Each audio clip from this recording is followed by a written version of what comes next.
This fertile body of water yields nearly half of all the fish and shellfish produced in the United States. This beautiful sea provides essential habitat, directly or indirectly, for more than half of America's ducks, geese, and other water birds. The salt marshes and mangrove forests along the edges of this magnificent water body are among the most productive natural ecosystems in the world. Flowing into this great sea are rivers that drain 2/3 of the United States continental lands. This magnificent, magical place is the Gulf of Mexico.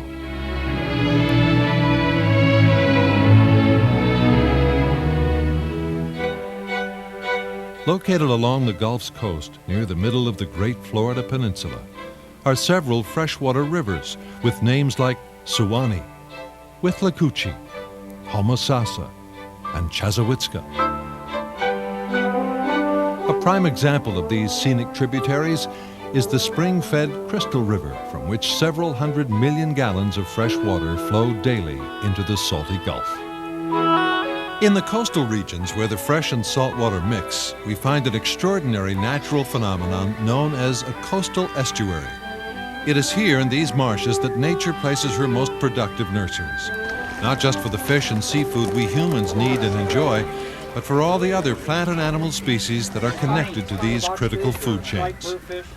90% of Gulf Coast fish spend at least part of their life cycle in these estuarine environments. Freshwater inflow is a critical element in the health, even the existence of the Gulf of Mexico's estuaries. The balance of life in the estuary absolutely depends on this mix of salt water and fresh water.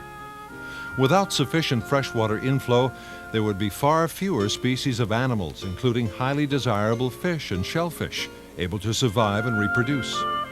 But freshwater is a limited and desperately needed resource, particularly on Florida's west coast, where towns and cities already compete for their domestic, agricultural, and industrial needs. In the past several years, we've experienced some rather severe water shortages, which are temporary in nature, but very severe for the time that they're with us. And this is in large part caused by not receiving the normal amount of rainfall that we expect. Now, the growth that we've been experiencing in population just makes the situation worse. And these situations are going to continue to happen. We're going to continue to have fluctuations in our rainfall, and we're going to continue to have this growth. And so the problem is probably going to become more and more frequent for us and harder to manage. Fresh water from rivers that enter the Gulf of Mexico is sometimes impounded in reservoirs or diverted to meet the needs of municipal users. The pressure to take even more fresh water from the rivers increases with every new resident, and the Gulf Coast population is growing rapidly. But interrupting the fresh and saltwater balance in our estuaries would be a huge mistake for all of us. Animals of all kinds abound in this agreeable environment. The 1,600-mile Gulf coastline is home to over 40 national wildlife refuges, whose goal is to protect our nation's wildlife and natural lands. Magnificent birds live and raise their young in Gulf Coast rookeries.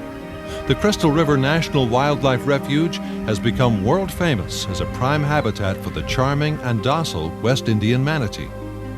Humans love these areas for more than just our insatiable demand for seafood. We find great pleasure swimming, diving, and cruising about in the beautiful springs and bays. We love to place our homes along the shores, and we crave the beautiful views and the glimpses of wildlife. Many people earn a living directly from the water through commercial fishing and the seafood markets. Some of us earn a living by ecotourism, that is, providing tourists with the opportunity to observe the animals and natural beauty. In Citrus County, where the Crystal River is located, community leaders and other interested citizens have begun to realize how vitally important the health of the river and coastal estuary is to our economy and quality of life.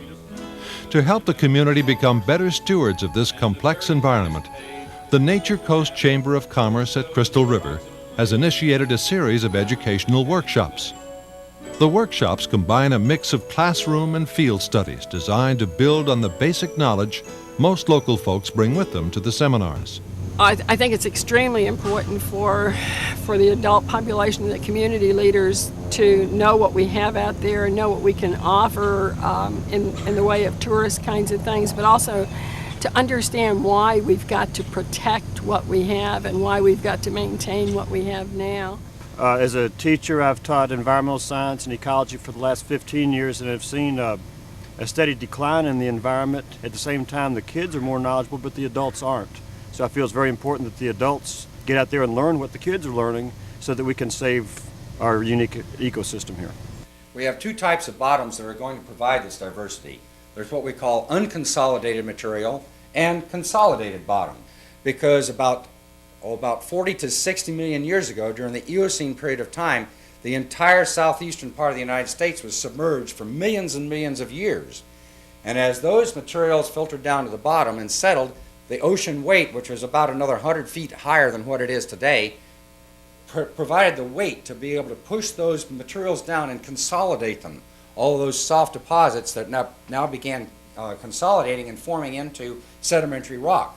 So when we have outcroppings of this hard consolidated rock bottom, it provides a different habitat. And it's for places like this that these sessile organisms attach. Sessile meaning they cannot move, they have to stay in only one place. Sponges, particular species of algae, barnacles, other organisms, even oysters that cannot move are sessile. So it's those hard rock bottoms, those consolidated areas, that provide for an entirely different community structure than what you would have in soft deposits like we have over here with the salt marshes to our north and the mangrove forest to our south. All biodiversity, or variety of living organisms, begins with diversity in the various submerged rocks, sand, and other features of the underlying Earth, what scientists call geological diversity. Millions of years ago, the peninsula we now call Florida was under the ocean, and over time, the sediments were slowly compressed into the lime rock shelf that underlies the land and coastal areas today. These rocky outcroppings provide fixed or consolidated surfaces that become habitat for communities of organisms that require firm attachments to survive, such as oysters, sponges, and corals. Meanwhile, the rivers that are constantly flowing into the Gulf carry sand, silt, and decaying organic matter that washes off the land and deposit these materials on top of the rocky bottom throughout the region. These deposits are changeable or unconsolidated and provide habitat for tiny organisms that live in the soils and ultimately become vital parts of the food chain for higher animals. One of the first stops in the seminar field studies is an examination of the beautiful and highly productive salt marsh grasses, where even the mud plays a vital role in the coastal ecology. And if I take this pipe and I put it down here on the bottom, that sort of looks like the bottom, right? But you might find that if you give it some time, it's kind of soft and squishy. Now, I didn't want to lose the pipe because it'll keep on going, by the way. Now I want to see what I have in the pipe. Of course, one thing I've got in the pipe is a lot of water, right? But then I have some other stuff in the pipe. And I didn't get much this time. It's kind of light. Let me guess. That's me? But we want to see what this is. So we're going to come over here. Now I'd like you to hold this tray. Come on over here in the corner, way over in the corner, and hold the tray that way like Van so White? everybody can see. Van Now, White never did this. We want to see what we have in the core here. And of course, when we push this stuff out, it might kind of resemble something you've seen before. As the grasses grow and die, the leaves or grass blades fall and decay. The top inch or so of mud is somewhat infused with air containing oxygen, so the decay process in this level is called aerobic and breaks down the vegetable matter quickly. Air cannot reach the lower levels of mud, but in these deeper layers, the process of decay continues in a way scientists call anaerobic because oxygen is not present. Many tiny organisms live in this carbon-rich anaerobic product, and as the tides wash through the marsh, this plant and animal matter, or biomass, is carried out to the Gulf. Each square yard of marsh produces the equivalent of 5 hamburgers in biomass every year, and this becomes the basic food for the shrimp, shellfish, and finfish we all enjoy. Now I wanted to open it up down here so you people get a chance to smell it too. Because that hydrogen sulfide smell really dissipates rather quickly. But it is a rather, but you notice how it changes. You see down here, you don't get those big chunks in here. That's because the bacteria have eaten most of it up. Workshop participants quickly understand how the destruction or pollution of these marshes would soon affect the sea life and species so many of us depend on for our livelihood and food. Right. It's decaying organic matter here. It's really exciting. Now you know what to say. During the seminars, participants survey, count, and return to the water samples of the bay's bottom life. Consistent scientific analysis is needed to provide current baseline data so that future degradation can be measured.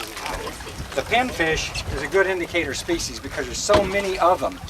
If we had some handle on the biomass of pinfish that was produced in this area in any given season, we'd be able to use that as an indicator of anything going wrong or awry with our system if there was a change indeed. But Lagodon rhomboides is the genus and species of this particular one. Of course, you're aware, if you're a fisherman, of how important this is as a bait source or as a food source for all these larger carnivores, trout, redfish, cobia, tarpon, etc. So if we could get some idea of how many we're actually getting here and the size of them. This is about a half-grown individual. Again, Habitat degradation is simply the loss or deterioration of environments or areas where plants and animals live and grow. From seagrasses to algae, to corals and sponges, to marshes and mangrove shorelines, habitat loss or degradation affects plants and animals alike. Even small amounts of habitat degradation can destroy or disrupt the entire ecosystem because living things and their habitats are closely and vitally interrelated. Habitat degradation occurs when anything happens to disrupt this fragile balance. The other thing to be considerate of is that this is a shallow embayment with sunlight reaching all the way to the bottom. When that happens, it's possible for tremendous productivity to occur through this photosynthetic process with all of these algae, not just the ones that are in the water column, but those that are attached to the bottom as well. Chemical runoff from pesticide or fertilizer use, sewage outflows, petroleum spills, stormwater runoff, and many other man-made and natural occurrences can destroy or reduce the quality of habitat in the Gulf of Mexico. Even careless boaters who churn the bottom with their props or rip up corals with their anchors contribute to damage and degradation. Blue crabs would be another good indicator species to use. So if we can put that down, that we caught one anyway, and this is about I'd say it's a mature adult. It's not by any means full grown. As big as the one you have in your tank. Yeah. Regions like this, where the land and water meet and different communities of plants and animals overlap, are called ecotones. In the Crystal River area, the coastal bay ecotone is also overlapped by another important contributor to biodiversity, a boundary of change in our weather and temperature. To the immediate north, we have a region marked by occasional freezing, known as the temperate zone. To our south lies the transitional subtropic zone, where temperatures reach freezing only on extremely rare occasions. So once again, our estuary benefits from the diversity of plants and animals that thrive in the conditions of two different climates. Mullet Key makes a wonderful illustration of biodiversity. Over a period of several years, nature herself has forced many changes upon the plants and animals in this ecosystem. The severe storms and hard freezes of recent years have drastically changed the landscape and species populations from just a few years ago. While some plants and animals can adapt to changing environments, others cannot. And this is very much changed from what it was a few years ago. Before the freeze, that was the historical location for these birds to nest. When the freeze hit, the trees were, for a few years, were productive of nesting sites, but as they began to decay and fall over, they were no longer of any use. This island used to have a large stand of trees on it, not mangroves, but the ones that you see that are stumps right here were not killed by the freeze, they were killed by nutrient addition. The birds defecating on it, their urea and their excrement was so caustic that it actually burned the leaves off the trees and eventually over-fertilized the plants and killed them from that reason. Man's activities have caused rapid changes in these ecosystems too.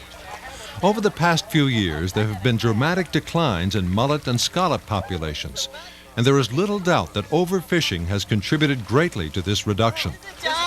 This is a batfish. A batfish. Now these guys walk on the bottom. Their fins are modified for walking. Today, this animal eats exclusively snails.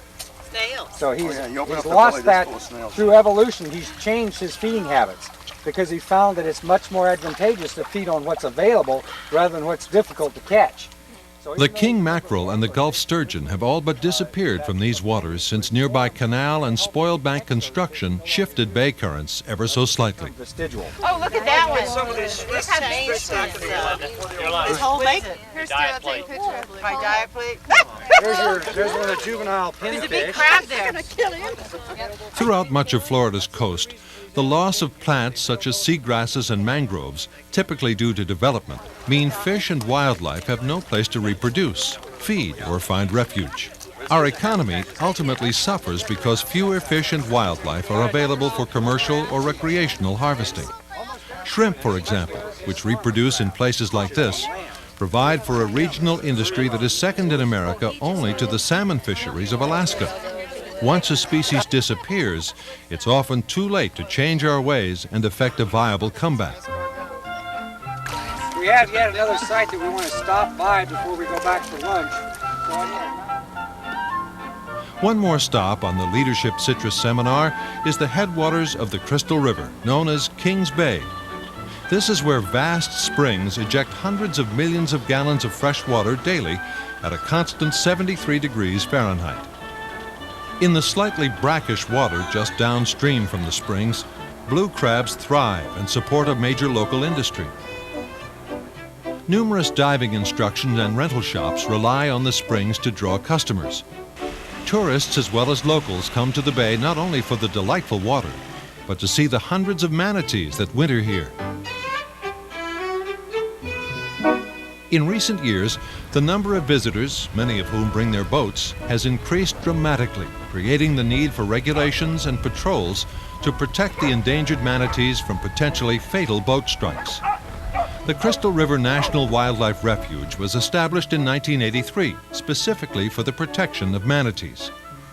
Sanctuaries within the refuge have also been created to provide areas where the manatees can be free from human harassment and rest and feed undisturbed. When you have a dissolved oxygen content of 9, that's usually a pretty safe level for a variety of fish. Bass, brim, bluegill, all of these fishes that require high levels of dissolved oxygen can survive here easily. When dissolved oxygen gets down to about 4 milligrams per liter, many of these fishes and other invertebrates become stressed. When that happens, they usually vacate the area or die, and a very few organisms can tolerate it. The river and bay bottom have changed considerably in recent years. In the 50s, 60s, and early 70s, most of the Kings Bay bottom was covered by swaying eelgrass interspersed with white sandy patches. Today, growing out of a thick, murky bed of decaying detritus or dead plant matter are vast acres of hydrilla, a weed that was accidentally introduced in many of Florida's waters. Although manatees have adapted well to using hydrilla for food, it is unattractive and has overtaken virtually all of the native species of grasses. The bay has become far too rich in nutrients due to several factors, including reduced freshwater flow, continuing development along the shorelines, and nearby agricultural activities. Most of the homes around the bay rely on septic systems for waste disposal, since the county has yet to install a modern sewage treatment facility. The septic systems leach into the bay, and in recent years, the harmful bacteria counts have sometimes reached levels where local swimming areas have had to be closed temporarily. Aesthetically, the bay has suffered greatly from all of the recent changes. Returning divers complain of visibilities that are altogether different from the gin-clear springs of a few years ago. The fact is that if current trends continue, the days of this incredible beauty and productivity will soon be over. Since the 1600s, roughly half of the coastal wetlands in the lower 48 states have been sacrificed to agriculture and development. In Florida, nearly 90% of these areas have already been altered by our ceaseless demands for coastal homes and lifestyles. Many of our onshore activities directly or indirectly distribute pollutants and toxic substances, which ultimately seep into the rivers and estuaries. Pollution problems are as destructive to the marine environment as the threat from thoughtless development.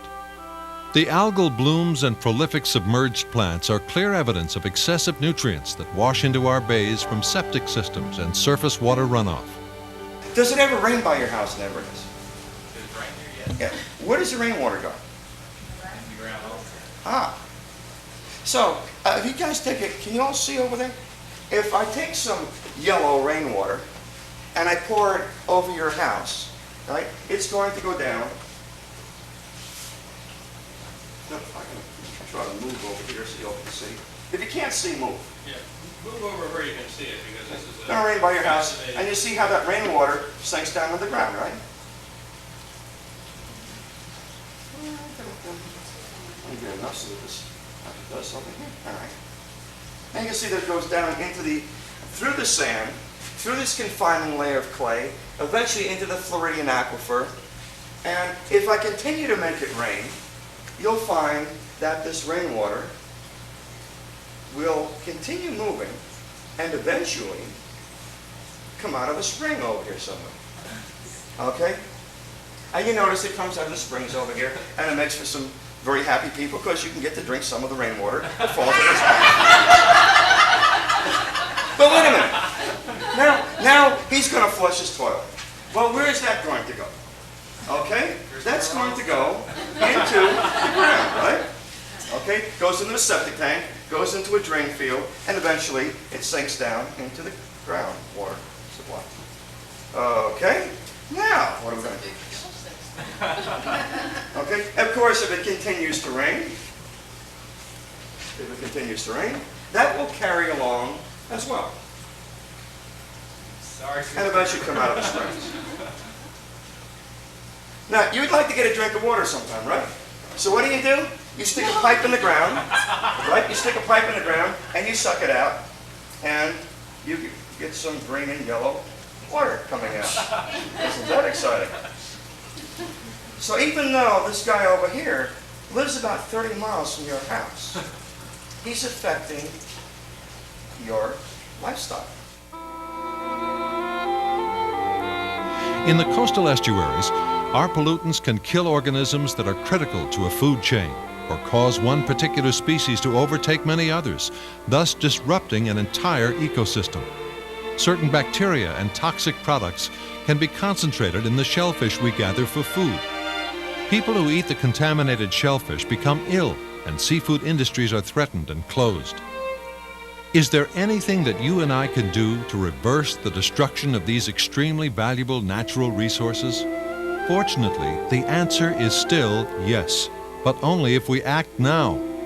First, we must make a real effort to learn about our coastal estuaries, how they function, and their value to each of us.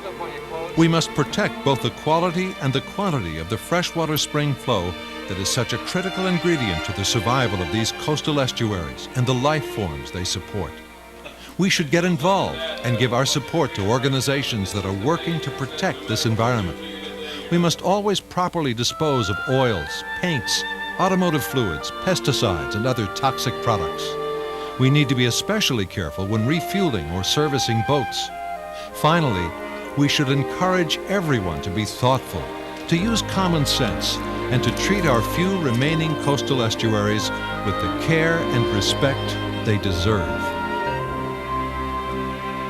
I've lived here in Citrus County all my life, and I remember when the waters were crystal clear, and the Gulf is kind of clear right here, but it's not like it used to be, and I want to learn more and see about bringing it back to the way it used to be. As we were talking about earlier, it's one day they say it's going to be gone and not be able to bring it back. So us here, and hopefully we can educate others about the problems that are taking place out here, because it's great. It's great you see so many different things, and everybody should have the opportunity to come out here and do this. And I think the participants at the end of the day really realized what a vast amount of natural resources we have at our very doorstep and how unique the area is. So I think what we ended up with out of this is folks going out and preaching the gospel and saying we really have something unique here, we have something that ought to be utilized, that is important not only from an economic standpoint, but it's important for the very to save the very area, to protect the estuary system that we have. It was a delightful experience to have educated, dedicated people telling the leaders of our community the importance of coastal marshes and the importance of wetlands, and in a way that they could understand and relate it to the economy of the area.